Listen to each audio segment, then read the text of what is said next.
And whilst you're making dinner, you're leaning up against a car and you're probably resting, some of what you're making your dinner with that night. So that was where you really started to give up on, I guess, your day-to-day niceties. Building involves more than just personal style. It's about budget, functionality, working with your specific site, and making sure your home seamlessly integrates into your life. I'm Sam Payne, and welcome to Australian Build Stories. Join me as we chat with real people who've embarked on their own building journey. We'll explore their highs, lows, and valuable lessons they learned along the way. Australian Build Stories, building knowledge one story at a time. Andrew is becoming somewhat of a serial build and renovator. He's built 2 new homes and completed 1.5 renovations. Andrew cut his teeth as a land developer, and it was during this time he became frustrated with poor design responses to interesting blocks. This frustration turned into inspiration, and Andrew used this for his first project, which was an awkward shaped block near the Perth CBD. Let's hear from Andrew about the project that started it all. This episode is proudly sponsored by Home-Based Design and Build Centre, Australia's largest building and renovating destination. So that piece of land was in Inglewood, which is a suburb about 2 or 3 out from the CBD, just north of Perth. So I'd been watching this property for maybe a year, and it came on and off the market a few times. And I think by the time I saw it come up again, the asking price was $100,000 down from where it started. And bear in mind, this was like a $340,000 piece of land, started at $440,000. It's a pretty big percentage drop. And it was just when Perth was going through a slump in about 2018. And were there a few red flags there in terms of? There was one red flag, and that was it was a steep lot. Yep. It was a really steep lot. And people in that price guide tend to be working with project builders. And project builders tend to not, at least in Perth, they don't deal with slope very well. They want retaining, they want it simple, they want to take an existing house design, slap it on, walk away. And if they can't get that flat piece of land, well then they're just not set up to custom design and deal with it. So for me, the answer was really obvious. It was a timber frame home. So that was the opportunity.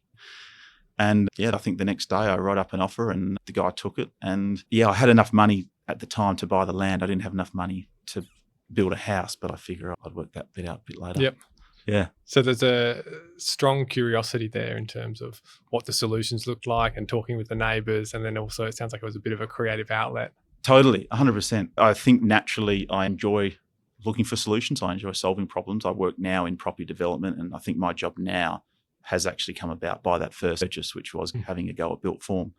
There was no reason as to why this cool block in a good neighbourhood with a potential view of the city shouldn't have a nice house built on it. Yep. So that was the problem, and I wanted to have my turn at building something, and that was my own, and that was the perfect template, I guess. So yeah, I pushed on with it. So I think the budget for that was about a $500,000 build. Yep. So the builder was willing to work with me because he asked very early on, is this you building the house or have you got a partner? Are you allowed to make fast decisions? And I said, no, this one's just me, no partner involved. So he took me on. I think he'd been burnt before where one person didn't have the representation, I guess, and permission of their significant other. So look, that relationship worked really well. We met up on site every morning, go through the opportunities that maybe weren't in the building plans, and we worked through it. And I was really lucky to have a builder that was willing and able to, I guess, have that sort of relationship, because most builders on those budget builds are sort of, you agree on everything at the start and then you have to leave them alone for 12 months and you only talk if there's a problem, I guess. But yeah, this was a lot of flexibility and the relationship worked really well. So, and I wouldn't have done it any other way, to be honest. And then with the budget, how did you, because this is a common one for people in terms of sometimes they'll just pick a number out of the air. Like, how did you work out 500 was the build budget? And then how did you ensure that you stayed? I was initially led by, if you spent up to $750,000, there was first homeowners grant kicked in, and also the unimproved value of the land as well at $345,000 also, I believe, meant I paid very little stamp duty. So I think I had a ceiling. I had to keep the build under $750,000. Yep. And it might even been that the budget for the build, in fact, I remember now it was, the budget for the build was actually $400,000. I knew it would cost $500,000, but I thought I'm going to keep that last $100,000 outside of the build contract so that I'm eligible for that first homeowners grant. Yep. So yeah, look, it started off a little bit bumpy, and thankfully the builder was willing to problem solve on site. And I got lucky with the timing. Yeah, okay. Even just building materials, I think in 2018 compared to 3 years later. I think that house that cost me, as I said, probably 500 turnkey. If you tried that 2 or 3 years later, it would have gone from that to 700,000-800,000, and we built it in 6 months as well, which nice. for a 2-story house over a challenging site is you wouldn't expect that these days walking into a build. So yeah, the right builder for the right job at the time. Yeah, excellent. And was it successful in terms of your first sort of investment property?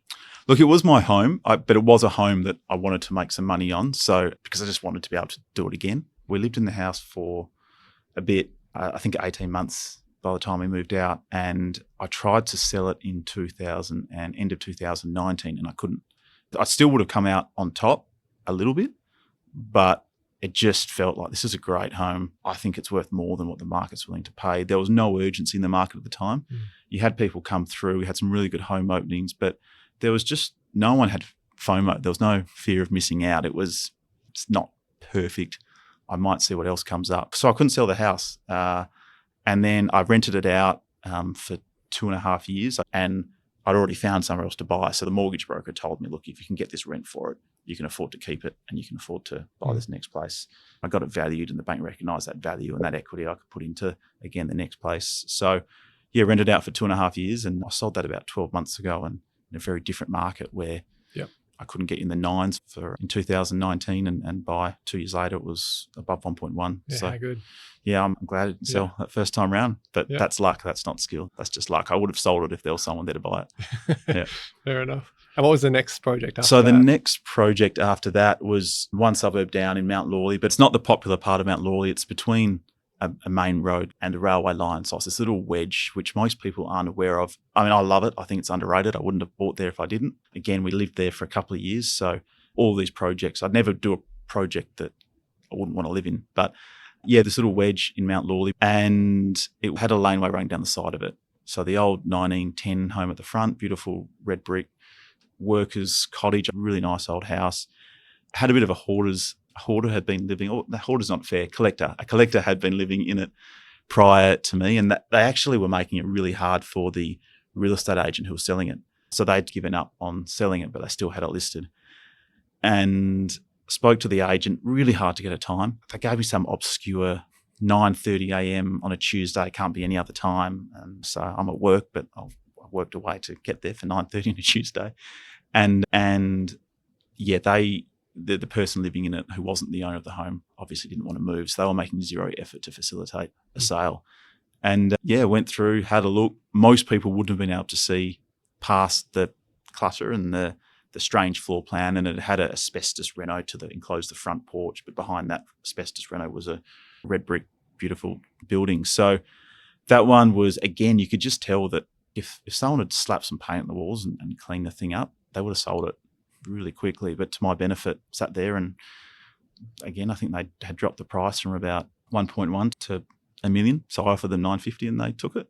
And the opportunity there was the fact that it had the laneway running down the side, and it was zoned for subdivision. So it had this standalone garage at the back, which we would go on to later live in throughout the renovations. So yeah, that was the pull for that project. Mm-hmm. So did you add anything onto the physical building at the front? One of the conditions I put in the purchase of sale was that the owner would sign off on any applications prior to settlement. Mm-hmm. So the first thing I did before I even owned it, I went and applied for subdivision approval. We knew it was R60.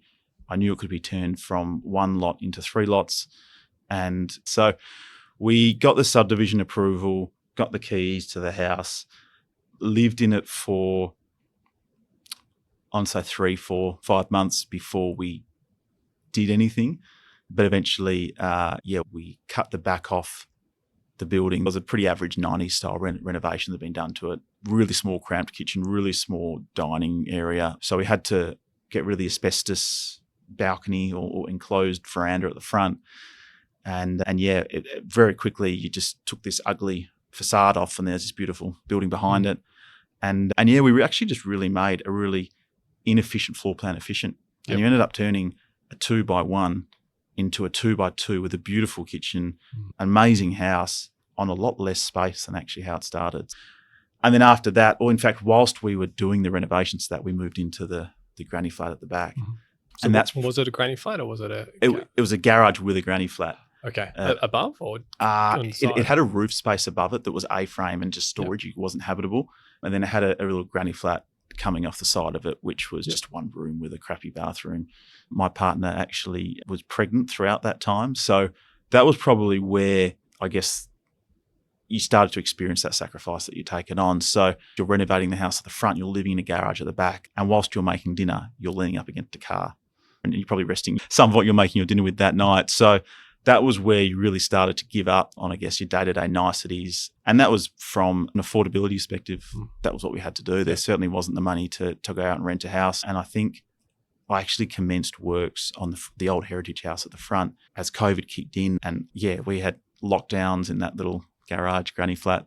And certainly I owe my partner Sharon a hell of a lot of respect and thanks for having endured that with me whilst pregnant. No aircon. Yeah, it was a fun run. But I guess the beauty of that is every day you could see what's going on across from you. You got to experience, I guess, the build, see what was happening. Again, worked with a small builder who was really willing to have a coffee at 7 a.m. This was a different builder to the other home.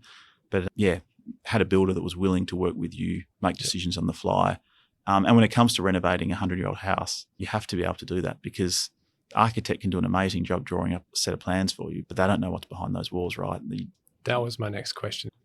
Older homes have things that pop up that are just unexpected.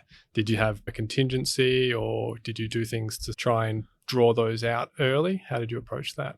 My approach has always been it costs what it costs. Now, it sounds like a privileged thing to say, but in order to be able to maintain that approach, I've sold like my car to be able to pay tradies bills. I've gone without lots of things, just worked out, right, how are we going to pay this next bill? But I accept it costs what it costs. So rather than fretting about a sum that you never allowed for, I've always figured, well, the fretting's not going to get it paid. So you just need to accept it and make sure it's fair and reasonable and then get on with it and find that solution. So I probably didn't put too much concern into that. I did accept that if costs come up along the way, they'll be mine to bear. In that old house, probably what was the unforeseeables was the wet areas we turned. And so for that one, it was, getting the fall for the sewer where it needed to be. The other cost was the house sat very close to the laneway. And one of my conditions that the council put on me when I did the subdivision is that I had to give them 600 mil of land so they could do a laneway widening. But being so close and then having to do a subdivision where you're adding sewer, water, all these additional services between the house and that boundary meant that we needed to underpin the home. So I learned something new, which I've used a lot since in my day-to-day job, which is the grout injections underneath those footings. So yeah, pretty simple, I guess, in theory, which is just a big long wand, which they essentially pump concrete through and they create a footing that wasn't there previously. So they were probably the two unexpected costs on that build. And they were probably $10,000. So in the scheme of a reno, $10,000 is probably not too bad. You hear of a lot worse of unexpected costs. Absolutely. That reno itself, being a pretty small square meterage and trying to not mess with existing structural walls, I think we got away with about 150 grand in that reno, and that was landscaping, relocating the kitchen, a new bathroom. So I think we actually did really well there. And where did that builder come from?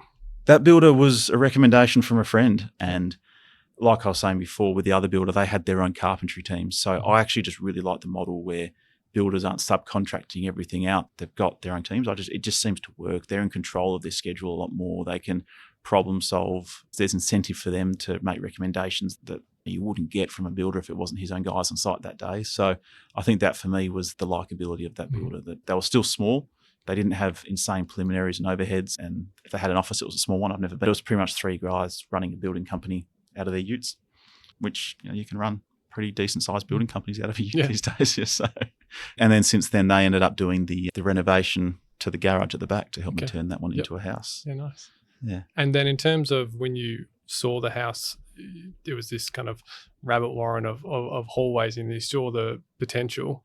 With the last house, you almost used a similar design that was next door. How did you approach the design? This one, look, I'm a big fan of architects, and probably in that first house, I couldn't afford one, or at least I thought I couldn't afford one. I think I understand a little bit better now that with architects, you can afford them. It just depends on how much work you want them to do on the job.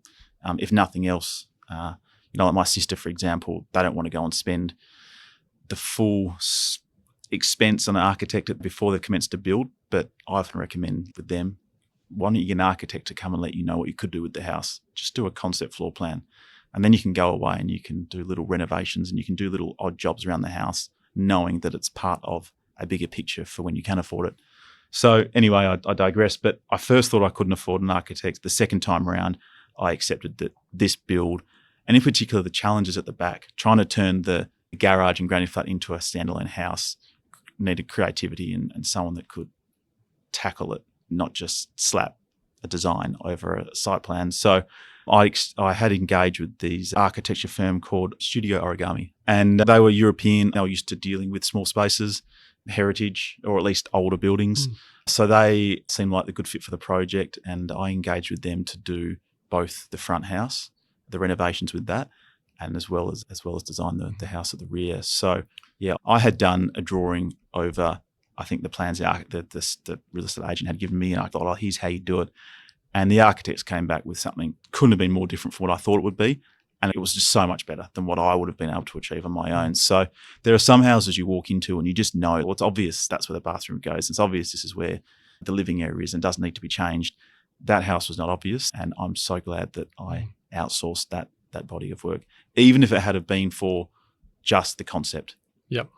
It's very easy to fall in the trap of trying to self-design. Totally. And that's where if you go to a drafts person and say, just draw up this, you can miss that opportunity. 100%. And it could be a building designer or an architect, but they've got to be asking you the right questions so that they're going, okay, this is what Andrew's drawn, but then this is what it sounds like he wants.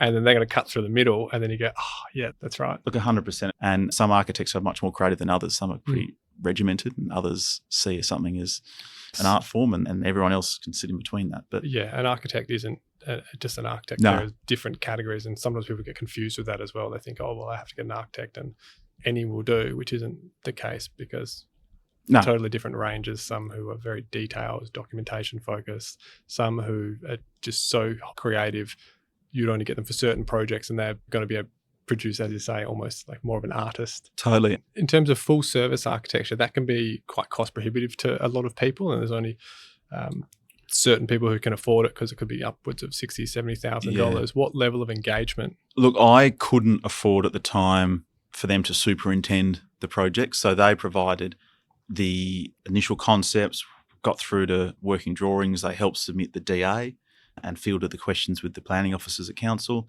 and then pretty much that was it. I actually through my work deal with some interior designers, so they came through and I gave them a fair bit of creativity, and that was easy because this wasn't my, I don't like using this term, I find it cheesy, but this wasn't my forever home. This needs to be good. I need to enjoy it. I want there to be longevity. I don't want to do anything which is going to fall apart 6 months for now after. homes, I call them. Yeah, for now home, yeah. So I just said to them, guys, you've got creative reign. You don't need to spend $200 a metre on tiles to do a nice thing. You can spend $25 a metre on tiles, and if you know what you're buying, you can get a really good bathroom that someone doesn't realise you did on a budget. Yep. So that was the brief really to them. So yeah, and I guess based on what I learned from my first projects that I was involved with, I'm happy to talk to builders and I'm confident to talk to builders, and I make fast decisions. So for me, paying for the superintendency, not only is it probably a cost that I don't need to incur, but I actually enjoy that involvement in it. So I wouldn't want to give that experience away.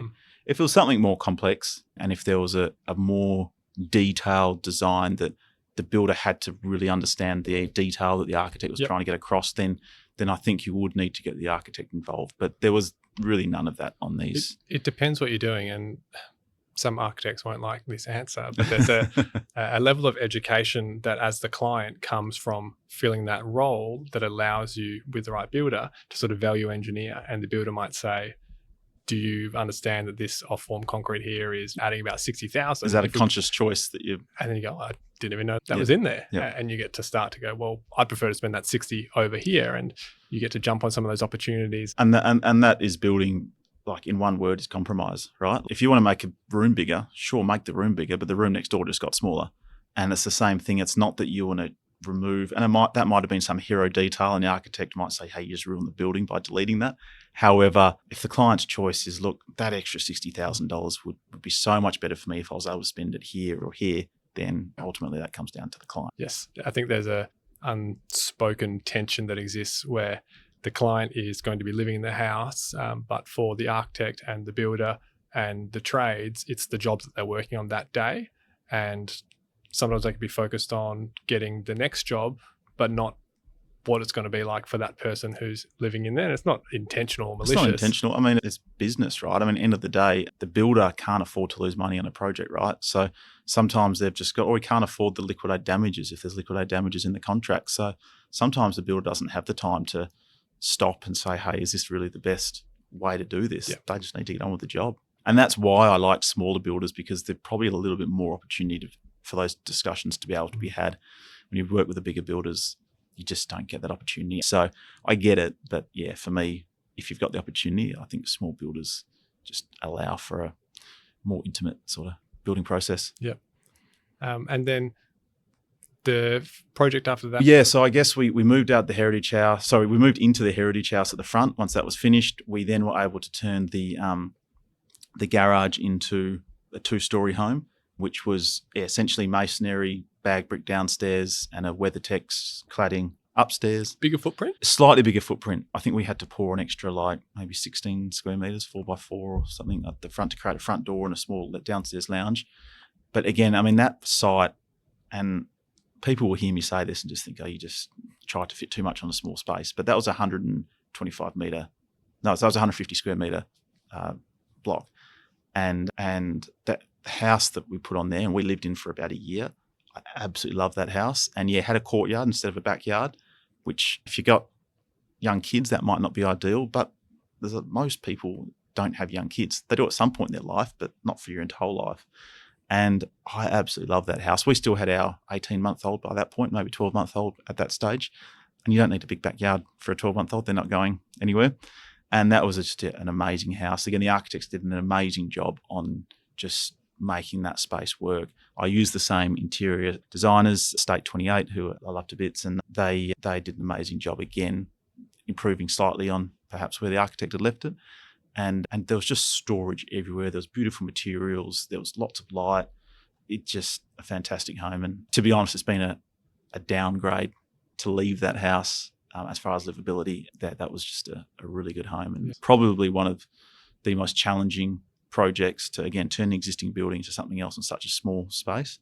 But yeah, I'm really happy with the final outcome there. And what was how many bedrooms? I was a 3x2. Yep. So I learned from the first renovation, well, in fact, my girlfriend's house that I flicked some paint around and didn't really help out too much. But when she went to sell that, a lot of the feedback as to people at the time was, oh, we'd love a second living area. It wasn't in that house. It didn't have a second living area. So, but a second living area can be a hallway with a recess that's deep enough for a couch. And someone's just looking for their kids to be able to go and watch TV, but it doesn't have to be that lounge room right next to the kitchen.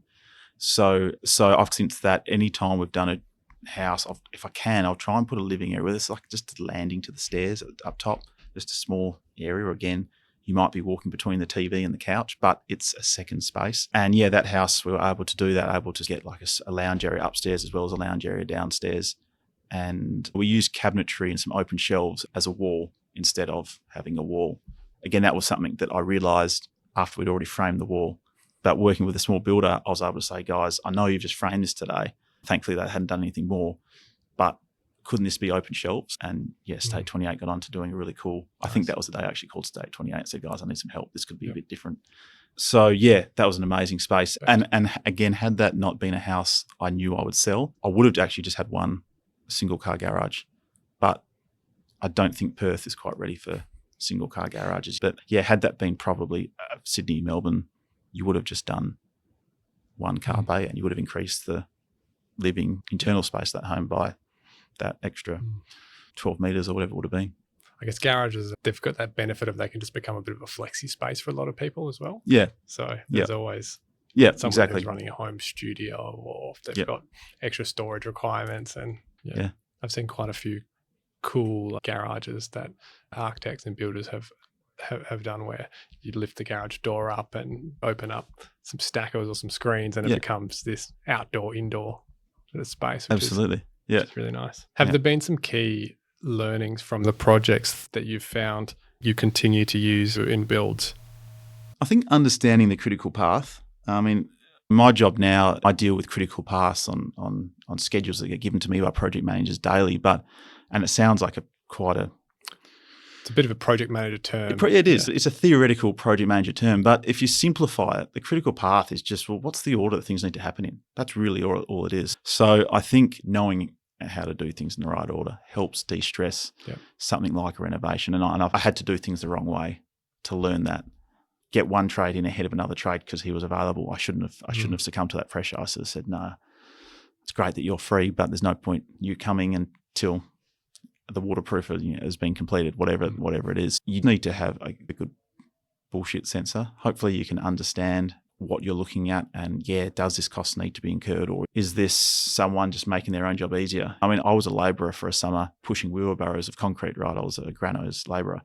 And so when I see a pump truck now pouring a tiny little slab, it's crazy to me because I'm thinking there's $1,000 a day machine pouring concrete when a $250 labourer could have been pushing barrows to a site that's only easy access. Yeah. So builders and trades will make their own job easier just because they can. It's not their money. So you do sometimes need to be able to work out, is this a cost that needs to be incurred? And other times it's like, well, there's no other way to do this. What about the approach to budgeting? How are you approaching budget now? I think I reverse engineer it. I do look at something and go, what would be worth at the end of it? Therefore, what did I pay for it? And then the gap in between is your development budget, really. As I said, I do spend money on things that I shouldn't. If you're looking at this from an investment perspective, I'll put nice downlights in. I don't like those frosted downlights where it just sends glare everywhere. I'll get downlights which have a nice narrow beam and create spaces. And I guarantee you that when I go and sell the house, I don't think I'm getting, at least the houses I've sold, I don't think that the buyers have actually understood that was a benefit of the house. They liked the granite kitchen, stone top and all that. Maybe not in terms of upgrading downlights, but lighting in particular is something that when done the right way can make the house feel just beautiful and warm. And you look around, you go, I can't see any directional lighting. It's all up lighting. Exactly. And now, again, a thing I've learned about living in these spaces is every bathroom needs a wall light. Because when you go in and you want to brush your teeth and it's 5 a.m. and you're the first person up, you don't want a downlight like just going, hello. The other person in bed. They don't want it either. And at the same time, when you're trying to detune and it's almost bedtime, you don't want some glaring LED light source on you. You just want this little warmth in the corner, which ensures you're not tripping over, but that's about it. So certainly living in these spaces, and you're right, downlights for me, there's a lot less of them in this current design than how I would have done it. Yep. So look, I think reverse engineering has been the way that I've got to where I am to date. This current house where we're now, which is home, I haven't done that. We've bought the house, we've done the designs, and then we'll save up until we can afford to do the renovation. And if it's worth less at the end of all that, then it is what it is. But because we have no intent to sell, it's really just a longer term. Yeah, can we afford it or not? So that's the current one. That's the first emotional buy. But I need to be proud of each of these homes. I guess from the investment side, one of my premises has been that if I'm going to do a project, it's got to be adding something new. It's always been essentially adding supply. So, and often where people probably couldn't see the ability to add, like the subdivision in Mount Lawley, there was actually an empty block left there, which was the swimming pool site. And that was one where the budgeting actually caught me out. And so when we'd bought North Fremantle and I still had that vacant block and I would have loved to have built on it, a mate of mine who I'd chosen for the architect for that had done a fantastic home, like a really cool home with a rooftop. We looked out to the city, it would have been incredible, but I just couldn't afford to do it and we weren't going to live there. So that one got away from me. What I'm hearing is the different projects have a different North Star, and sometimes this is to serve as getting us to the next project. It's a for now home, and the North Star for the home now in North Fremantle is it's long term. So that's where you're taking more of that time, and you can comfortably make decisions to spend more money on certain areas because you've got that ability to go, we're here for a longer time. That guides that process. Absolutely. I mean, I think now the North Fremantle one, we'll do things a bit differently this time, and they probably won't make sense on a under a budget. And look, for someone that was a property analyst for 2.5 years and my job was to make sure feasibility stacked up, I've never actually done a formal feasibility for any of my projects. It's always been back of envelope, get a gut feel for what this thing's worth once it's finished, work out my budget and go from there. I imagine that because your background is in the industry to an extent, there have been multiple repetitions and you have them in your daily work that probably allow you to confidently do some of those things as well. Yeah. Look, I think I naturally enjoy risk. I'm willing to take it on. But yeah, 100%. I mean, if you're starting from scratch, I wouldn't try and renovate your dream house because you're going to stuff it up, right? Well, chances are you will anyway if you're human. Renovating something that's just could be an ugly little 1970s villa. It could be something that is a place to live for now. It could be a place to rent out, whatever you want to do with it. But you'll learn from it. And then when it's time to do something which you're passionate about, you have some sort of track record. So in terms of for people who are thinking about starting a project, what are some of the conversations or actions you think they should be taking to know which path they should be going down? I think I saw early on with my partner's place, we didn't have a bigger plan. It was just like, let's do this room. And then you do that room and then you move on. And then they didn't all talk to each other. So at the end of it, you just had these things that you thought, I would have done that differently. I should have thought big picture. And like the temptation is to just go and spend 5,000 because you've got 5,000 and it's burning a hole in your pocket. And you're like, oh, I'd love to do something with the bathroom or whatever. But if you don't have that end goal, you're potentially now spending money in the bathroom, which you're going to have to design your whole house around this bathroom because you spent $5,000 on it and you're not prepared emotionally to admit that was a mistake. So I think for me, take the time to stop, come up with a grand plan and then just chip away at it, whether that be over a year or over 10 years. I mean, at the moment with the market and there's a housing supply, people are buying houses on main roads that they don't want to miss out, right? And this one's come up and a house that wouldn't have been able to sell previously is now getting snapped up in like the first week. Unless you're really seriously desperate, don't let fear of missing out move you into something. Live there because you want to live there. Making a decision, one of the most expensive decisions you can make with all this is buying the wrong house, because what's a real estate agent cost you, I don't know, 15, 20 grand to sell a house by the time you pay some marketing fees, and a stamp duty on median house price today in Perth, you're probably parting with 25 grand, 30 grand. 30 easy, yeah. Yeah, so if you buy the wrong house, you've just torched 50 grand. Yeah. 50 grand's a lot of mistakes when Plus you're renovating the your house. Stress of and everything, exactly. So I think getting comfortable with site identification, and then once you've got through that and you're renovating, understanding what you're willing to take on. One of the other mistakes that you see is people trying to get too involved. I mean, you've got to let your builder do their job. Know the value you bring to the project, yeah, and communicate that to people. If you're really good at searching out unique products or supporting the process in terms of finding things that are saving you money that are still at the same quality point, communicate that and make sure you're not holding up the build with that and integrate it in if it's possible. 100%. But don't 100%. come in last minute or as I said before, don't get too involved. And then the builder's got guys on site waiting to go. So if your plumber doesn't arrive that was meant to do a job, if you're just taking all the margin out because you're buying secondhand doors and you're supplying all the materials, and what happened if you buy the wrong material? Does the builder get to charge you for his time because he was putting something up and he's going to hang the door, but the door's... But a $50 door isn't a $50 door, because then that's it. Fixing carpenter has to spend 4 times as long patching holes from the last door handles. Exactly. So I spoke about that critical path. The order things need to happen. I'd be really careful about, if you're trying to work to a tight time frame, taking on anything that's on that critical path yourself out of the builder's scope. Because again, the builder's got to charge you for his trades and his time, and that $50 door, like you said, just became a seriously expensive door. It sounds like from a regular touch point perspective, you made sure that you knew what was happening in terms of the key milestones. And you said you were at the site 7 a.m. every day talking with the builder. So it sounds like you were making sure everything was happening the right way. And then when there was an opportunity to tweak something or to rectify something, because of that regular involvement, you're able to pick it up. Absolutely, yeah. And you weren't upset that you didn't get the opportunity because you gave yourself that opportunity to be there. The other thing I think is be a good client, because when it comes to them charging you for, say, something that was out of scope, if you've been a pain in the ass and they've spent more time on this project than they wanted to and it's not something they'd do again. 100%, they're gonna make sure that They've they got a get line paid item their for time. that, yeah. 100%. Whereas if you've been a really good client and it gets to the end and there's maybe something that was a variation and it's different to the plans, but the builders, you know what, it didn't cost me any time. I was there anyway. Or even just their willingness to come back at the end of a project when something goes wrong. You got some water dripping where it shouldn't be dripping or whatever it is. I think being a good client pays dividends and being an easy client. And that doesn't mean be a pushover, but don't make their job harder than it needs to be. I think that pays dividends. Yeah. Hey, that's been a really good chat. I really enjoyed that. Thank you. Thanks, mate. So key takeaways from today's episode. There's a few different key takeaways.